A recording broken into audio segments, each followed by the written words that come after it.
All waiting. And the thumbs up, and we are ready to go. Hello, and welcome back to another Tuesday live session with us here from the GRAF UK HQ. And we're talking today about all things wastewater treatment, as it is Wastewater Wisdom Life. So thank you for joining us. And I've got once again my colleague David. How are you today? Good morning. Good morning, Callum. Very well. How are you? Very good. Do you have a good Jubilee weekend? Certainly did. Lots done. Got to see a lot of family. Caught quite a bit of television and the ceremony, so that was good. Yeah, ate a lot of cream tea and bits and pieces, but it was a great weekend. Did you attend a street party? The street parties were attending themselves. It's like you couldn't go anywhere without seeing anyone outside enjoying themselves. So certainly on the Thursday, which of course was the Thursday, there was a lot of people out and about. Of course, we had glorious weather, so not so good for the rest of the weekend. But I think Thursday was the main day that most people celebrated. I don't think I still saw a single garden pie. Really? Yeah, there's none where I live. So it was my mum's birthday on the Saturday. However, she tested positive for the old COVID on the Thursday, so we couldn't have our birthday celebrations for her. But then I didn't see any garden pies whatsoever. Saw the red arrows, went to an air display. That was quite cool. That's good. Yeah. But the rest of the weekend, my girlfriend took over the TV, and we had to. I had to sit through Trooping in Colour, the pageant, and the Platinum Pie, which wasn't too bad because that then gave me a reason to then fire up my laptop and play Football Manager all weekend. Dear. Still managed to get away with it then. Yep. So Swindon Town, the mighty Swindon Town, we beat Aston Villa in the third round of the FA Cup. I was going bananas. The magic of the FA Cup. I couldn't believe it. But anyway, we digress. The moral of the story is we had a great weekend and celebrated the Jubilee. So thank you for the 4-day weekend so I could play Football Manager constantly. But anyway, we'll get in today's Wastewater Wisdom live session. And today we'll be talking with David about the typical problems someone might face when it comes with a sewage treatment plant, either installing it or them as the homeowner.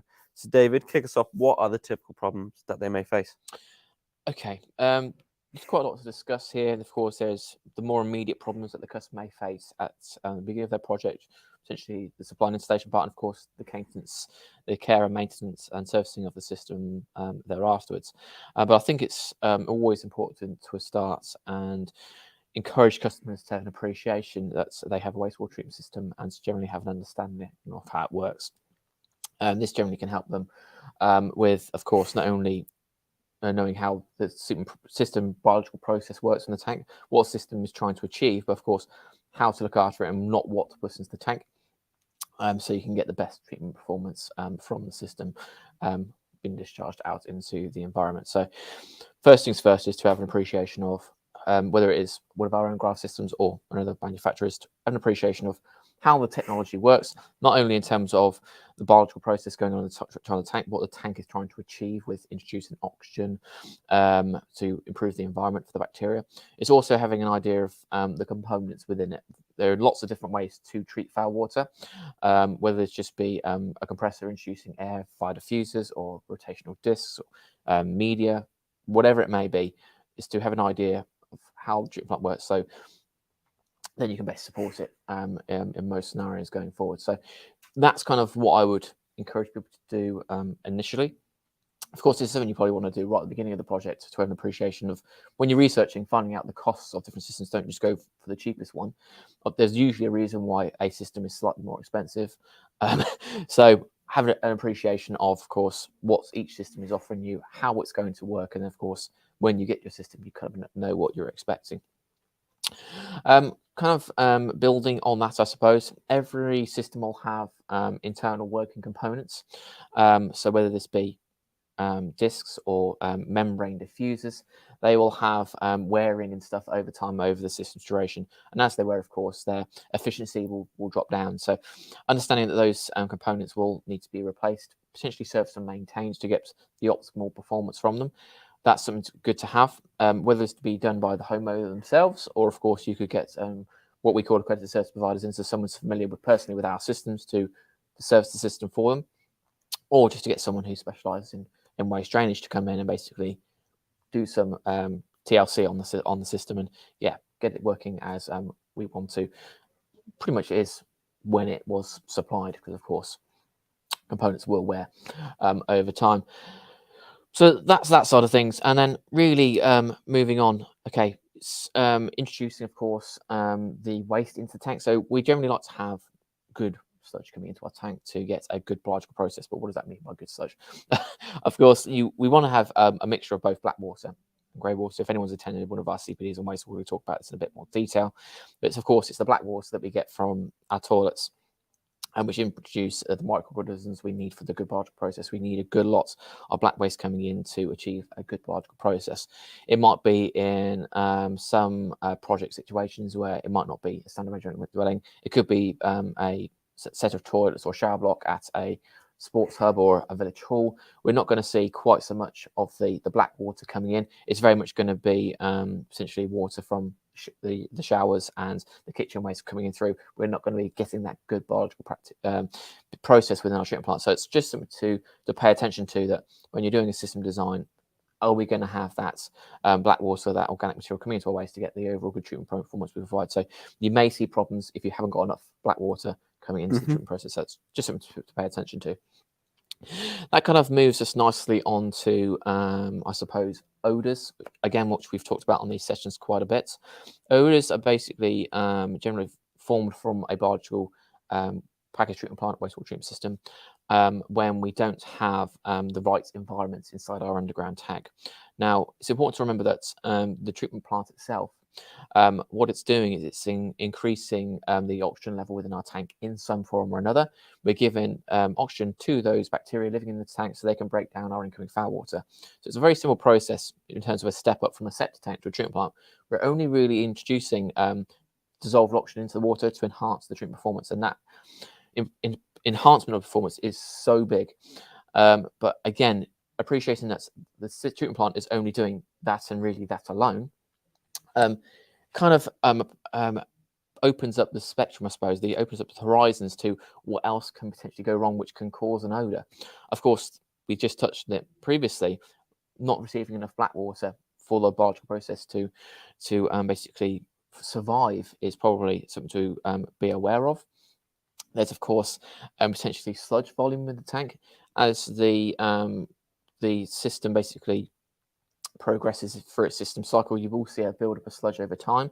When you get very high sludge levels within the tank, you will start to potentially get a drop in the treatment performance because we're not getting enough oxygen through the treatment plant to feed all those bacteria. Of course, that will then generate an odor. It's kind of an indication, of course, for the customer to get someone out to service it and to potentially get the tank empty, depending on how much dose is in the tank. So, again, an appreciation for maintaining the system. Having an idea of how it works is really important for the end customer. Slightly on the more serious side of things, I suppose you could talk about the drainage. If the customer is basically starting to see the drainage field, or the drainage solution soak away, so basically slowing down in terms of its speed of it soaking away, again, that's kind of an indication that we're not getting a good treatment performance in the treatment plant. We're getting a lot more potentially suspended solids going through that drainage run, which is, of course, is not good for the overall discharge solution. So again, paying attention to the complete solution, the whole, not only the treatment plant, but where the water is challenged to there afterwards is quite important. Of course, treatment performance is really what we're trying to do with wastewater treatment systems. We're trying to get a very good quality of treatment to the BUD, the suspended solids, and the ammonia. But of course, more recently, we're now looking at targeting, of course, the phosphorus and the nitrogen, various compounds in the effluent as well. So optimizing the treatment performance, ensuring that it's working as well as we want it to, will of course help the overall system process as a whole. Again, I've got two more kind of things which I want to I'm thinking about now that I want to talk about.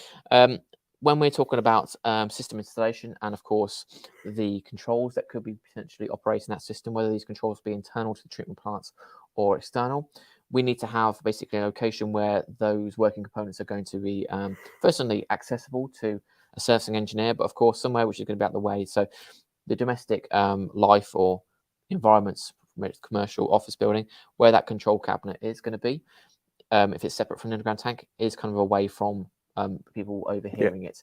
So they're not got this humming noise bothering them when they're sitting out on their nice patio or whatever it might be. So pay attention to when you're doing system installation where you want things to be. Put the control cabinet, if you have a control cabinet with your system, in a relatively sensible location, because there will be some noise generated mainly from the compressor, basically turning off and on to control, bring our oxygen into our underground tank. And then the final problem, not really a problem, but again, I think it's just something to consider, is to have an appreciation of the cost of the system. This is not only, of course, the supply, where, of course, you could say, oh, a septic tank's half the cost of my wastewater treatment system. The treatment plant, of course, will need some sort of, in most cases, will have some sort of power supply to support it. So the compressors will typically run from a domestic system at around about 60 watts, which is less than, of course, a standard bulb in your house. So it's relatively minimal to run.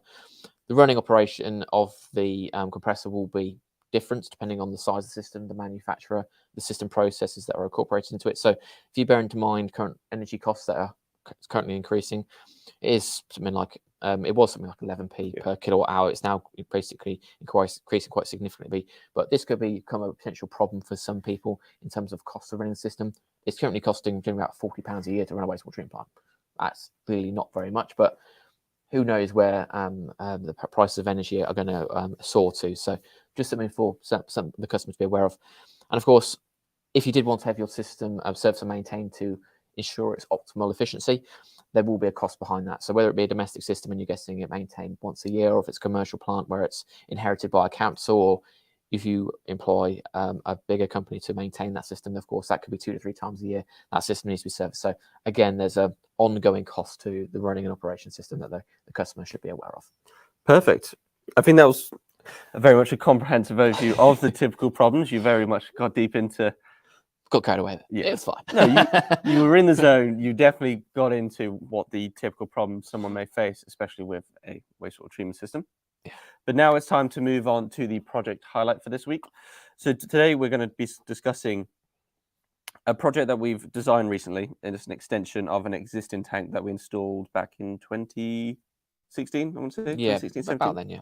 So this, you'll know more about the project than I do, but this one is for, currently it's a 150 PE system. Yep. And it's now going to be upgraded to a 300 pop. That is correct. So double the size. Yeah, we're doubling the size. So do you want to explain it further, what we're doing there? Okay, so yeah, I'll talk about it in the probably from the start. I think it's always the best place to go from. So something actually we've talked about on this channel before, Lock Leavens Larder. It's probably one of the first projects we mentioned when we set these live sessions up. So it's a 150p system installed up to support basically a restaurant business up in the hills of Scotland, and it was set out by SEPA that we need to have quite strict levels of phosphates stripped from the system, so we're protecting the environment for where the system is discharging to. It's discharging to a lock. So the system we implemented initially was supposed to target 2 milligrams per litre of phosphates in the effluent, and we were, after servicing and maintaining the system, we were able to achieve anything from about 0.2 to 0.4 milligrams per litre. So really a tenth of really the main parameters set out by SEPA to begin with. So the system's been working really well. Due to, of course, the site's development, how successful they've been, they're looking to extend the site and build upon it. And in so doing, of course, the treatment plant needs to have a little bit larger capacity, supports the new flows that we introduced into the tank. So the guy there, Robert Navans, the guys that helped us with the system and maintenance, have basically reapproached us and saying we need to extend the system. And it so happens to be that we are extending onto the system an additional 150p plant. So it's 150 plus 150, of course, gives us 300. Now, if you were to look on the slides that we're hopefully showing you, you can see that on the left-hand side, we've got our 2 primary chambers. This is where the wastewater flow is brought in. And what we're doing is we're introducing another primary catchment tank onto that. And of course, we're linking the 2 tanks together so they have a shared storage volume. Then we have the 2 tanks on the right-hand side, which are our SBR reactors. So each SBR reactor will be supported by an individual control cabinet. And then we'll be lifting water from our primary chambers into our SBR reactor. We'll be treating that water before discharging out, and then having a primary, and then having a sludge return back from that to bring some of our activated sludge back to our primary chamber to complete the system cycle. But the idea, of course, is to connect into the existing system with these 2 unions going across the central part of the tank, so we get combined sludge storage volume. So the waste is then shared across both tanks, so we are ensuring the best possible quality of a discharge from the water from our wastewater treatment system. So that's that one. If we move on to the next one, we can see, of course, this in a bit more detail in terms of the charging airlift and the technology we incorporate into our systems here at GRAF. So in the primary tank, we've got our charging airlift, which is lifting our primary catchment sludge across into our SBR reactor. you'll see that we have those blue vertical lines at the top, and then we've got the diffusers where our oxygen is brought in at the bottom. We have 3 separate diffuser banks in this tank, and then at the tail end of the tank, next to our discharge, we have, of course, our clear water airlifter to take our clean waste out following sedimentation, and then we have a sludge return to bring some of our treated activated sludge back into our primary tank to improve the overall treatment performance. So that's kind of the tank in a nutshell. In terms of its layouts, we do, of course, when we do our system designs, we have our guys over at Claro do a technical data sheet for us to show how the system will work, what effluent quality is achievable. They also can calculate the sludge storage volume, so we can tell the customer we have an estimated interval for sludge removal of, I think, I'm not sure it is on this one, but it's usually around about 6 to 7 months on this kind of system. But that's all detailed within the system specification. Of course, it tells us how many hoses we are going to need to treat the system performance, the runtime of the compressor, what compressors we need. So really it's a very comprehensive document of what the customer will receive and generally how it will perform and what quality of effluent we'll get and the runtime of energy consumption as well. So on the whole, it's a really nice project to have initially been involved in. We've been very fortunate to be invited back in to install a second tank to extend onto the existing system rather than installing, of course, a separate treatment plant away from this. So by blinking the 2 systems together, we're able to get a much better control of sharing the sludge between the 2 systems. So on the whole, we get a much better overall treatment performance. It's kind of what we mentioned earlier on today, when we don't have enough black water going to the system. By sharing the incoming foul water between the 2 systems, we're ensuring we've got the right organic material within the 2 tanks, within this new system, to get the best quality of treatment that we can. So that's why we've approached it in this manner, rather than, of course, having a completely separate tank. So we've got good waste entering the complete treatment system. And people can see all the kind of information on the screen, hopefully, but it just shows you the level of detail within that document that you've prepared for them. Yeah.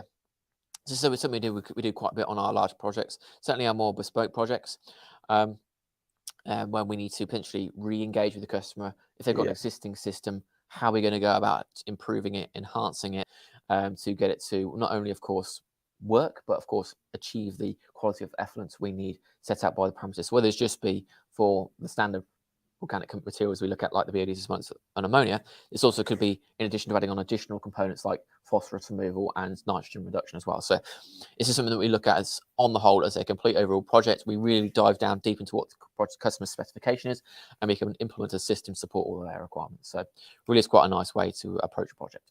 Perfect. So now I believe that is the end of the project highlight, and now it's come to the time to talk about or just basically answer the questions that have come in during the live stream. I'm not on it this morning. So we have some questions come in. We're just going to get them on the screen now. So David, how does a septic tank work? Okay, a septic tank is what we would call, I suppose, the intermediate tank between accessible, a septic tank being the second layer of treatment, and the treatment plant being the most effective way of treating wastewater. So a septic tank is pretty much just a holding tank for sludge, and then we incorporate baffle walls into this tank to separate the sludge between different chambers. The treatment process very much comes from the settlement of the sludge within the tank, and then we have an outlet on the tank where we have all of our liquid waste, which discharges out into a drainage field. So if people are paying attention to the code of practice and the general binding rules, we very much need to discharge water from a septic tank now into a drainage field. We can't no longer go to a water course. It might be something that people need to look at if they have got a septic tank and is going to a water course to upgrade it as soon as they can. But within a septic tank, the treatment process is very much done through the settlement of sludge between chambers and with the basically extraction of the water out of the tank. Usually has a dip pipe on the outlet to prevent any suspended solids or any scum layer that may form on the top from discharging out into the drainage field, to help maintain the life of the drainage field, but of course retain the sludge within the tank. Perfect. That answers that one. Then the next question we have coming in: how is the tank cleaned, either a treatment plant or even a septic tank itself? Okay, so emptying a tank, I think it's good to, as you say, to think about this potentially as 2 separate tanks, maybe.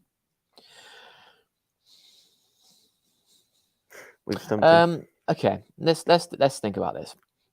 With of course, a wastewater treatment plant or a septic tank, they're going to have this tank located somewhere in their backyard, potentially in their front lawn, somewhere where hopefully a desludging vehicle can come and access it. So the first thing would be to say to the customer is, where's your tank? The next thing would be to, of course, identify what access do they have to the tank. Is this a shaft dropping down into the tank? Do they have a main primary manhole cover on top of the tank which they can open up? The desludging vehicle, of course, will then empty this tank out. The manufacturer should be able to give you an idea, of course, of the desludging interval for the tank, for the number of people living in the property. They should give you an idea, of course, of what the sludge storage volume is within that tank. So I won't go too much this because we've discussed it on other times. But yeah, of course, very much identify where the tank is, find out what access to it have to it, and I suppose the desludging company will then need to come and get that emptied on an interval-based basis, depending on the manufacturer's guidelines for that tank. So I think I'll leave it at that in terms of emptying tanks. But yeah, it's very much done by a desludging company coming in and sucking the waste out, and then they will take off to a municipal treatment plant to be treated off-site. Perfect. And then the next question we have: how do you calculate the size of a septic tank? Okay, sizing a septic tank. I suppose the most important thing for people to understand is that there is a minimum base volume to have with a septic tank, and this is 2,000 litres. So wherever you start, you will always start with 2,000. You then need to identify the source of waste, and then I would advise potential people to refer to the Flows and Loads guide from British Water. Within that document, they have a breakdown of different types of sources of waste, whether this be from a standard vegetable dwelling, it could be from a hospital, a school, office block, whatever it might be. And of course, they will say the number of litres discharged per person for that particular source of waste per day. So if we make this straightforward for ourselves, we should refer to a standard residential dwelling. They generally say that we'll have 150 litres per person per day. So on a 5 population system, we'll have 5 times 150 to get 750 litres per person per day. That's the number of litres of volume being discharged from that property. We then add that onto our standard 2,000 base value, we get 2,750. So this tank, the septic tank storage volume they would need to supply would need to be that or something which is similar, which is of course bigger than that. If you were to take into consideration another example, I'm going to make the math slightly more difficult for myself now. If we were to talk about a full-time office staff, they will have 90 litres per person per day. If we then just say, oh, we've got 10 people working in that office building, let's make the maths easy again. We can do, of course, do 9 times 10 to get 900 litres of water flowing from that office block into our tank, plus our 2,000 litres, we've got 2,900. So again, we're referring to a tank which has a minimum volume of 2,900 litres. This could be anything bigger than that. Potentially by increasing the tank size, you're increasing the interval for desludging time. But again, depending on the manufacturer of the tank, that interval will vary. It might be 6 months, it could be 12 months. It's good to get that information off the customer before you commit to, of course, parting with your money. So just bear that in mind. Perfect. Then the next question that we have coming in: how do I know if my tank is full? Leads very on to how we were discussing about the desludging. It does. Right. Let's jump back in time. Okay. So, where do we go about this? Again, have a chat with the manufacturer. Find out what levels of sludge volume they allow for in their tanks. This will vary depending on the equipment that they have inside the tank. So whether this be our airlifters or it could be rotational discs, or if they've got suspended aeration filters, very much you'll need to have a set sludge volume within that tank. So it could be 100 centimeters off the bottom of the tank, it could be 150. And really speaking, that will be our percentage volume in terms of the sludge level. Now, how do you determine what that sludge level is in relation to respective of how much sludge you've got in your tank? If we're talking about septic tanks, you'll refer back to what we said earlier with the sludging. We generally have natural gravity settlement within the septic tank. So we'll have a liquid layer on the top and the sludge layer below that. So the best way to determine how much sludge we've got in our tank is to basically just drop a stick in there, lift it up, and then measure where that marking on that stick is in terms of the sludge level. And that will be potentially, if we say we had 100 centimeters as our maximum volume and we had 70, we can then of course say our tank is 70% full based on the manufacturer's guidelines for the maximum level. So that's what we do really in relation to a septic tank. If you're talking about wastewater treatment plants, you would normally do something called a sludge volume 30 test, which is usually deviated as an SV30 test, where you take a sample of sludge as it's being aerated from the treatment plant, and you would put that into a 1,000 litre measuring cylinder. You would then allow that to settle for 30 minutes, hence SV30. And of course, over the 30 minutes, you'll get the waste settling at the bottom, and you'll get your liquid water layer on the top. And of course, if you were, depending on where that volume is, whether it's 300 millilitres or 400 millimetres, that again is your percentage volume of sludge versus your liquid layer in the tank. So if you've got a system which is working 24/7, this is very much the test you would do. With a GRAF system, there, of course, are opportunities where you could do this during sedimentation if you wanted to, but it's still, I think, advantageous to stir the sludge up, get that aerated sludge, do the SV30 test properly to gauge how much sludge volume you have in your tank. Again, once you've worked out how much sludge you've got in your tank, you can then really forecast, of course, when you potentially need to get your tank emptied. The SV30 test is something that someone should be doing if you're getting an engineering company in to service your tank. As it's a bit more hands-on, you have to take a sample out with a jug and then pour it in, and at the time at 30 seconds. But by all means, if the homeowner wants to get their hands dirty, I ain't going to stop them. Because it's a good, again, to have appreciation of how the system works. But again, it's probably recommended that you get a servicing company to carry out this particular test for you. As I say, it's if you were doing a service of a system, it's something that you would do at the beginning of the service, of course, because it's going to take 30 minutes for the waste to settle, hence the SV30 test. So if you do this first, that can be settling whilst you're doing all your checks. Of course, you don't want to do your SV30 test at your end of your test because you sat there twiddling your thumbs. So just something to bear in mind. If you are going to do an SV30 test and you are a maintenance contractor, get this sample out of the tank, set it to one side, and then you can do all your other checks in terms of the working components within the system. And of course, you can then refer back to this at the end. And of course, you can then do your report and then leave the site. So that would be my recommendation on, what sludge volume do I have in my tank. Perfect. I think that answers that one. And I think that is the final question. So thank you for watching, and thank you for David for taking your time out to talk all things wastewater treatment. I know you enjoy it. This is your second live session today, isn't it? It is, yeah. We had a CPD earlier. Yeah. So you've had nearly like 2 hours of talking wastewater on live sessions. Yeah. And you enjoy it. Yeah, exactly. You wouldn't change it for the world, would you? Exactly, you wouldn't. You wouldn't. But like I said before, thank you once again for taking time out of the day to tune in to Wastewater Wisdom Live. Join us next week, and I believe it is Stormwater School, so come in with all your stormwater questions ready for that session. Unfortunately, it's your week off. It's 1 week off. You enjoy the Stormwater School because it's your week off. Yeah, I don't know. I might get you dragged in. You never know. Oh, we'll have to see. You might have to go substitute someone else and Callum get tired of me all this time we spend together. Perfect. Anyway, thank you. Like I said, thank you for watching, and make sure you come back next week for next week's session. Have a wonderful rest of the week, and we'll hope to see you soon. Cheers. Thank you.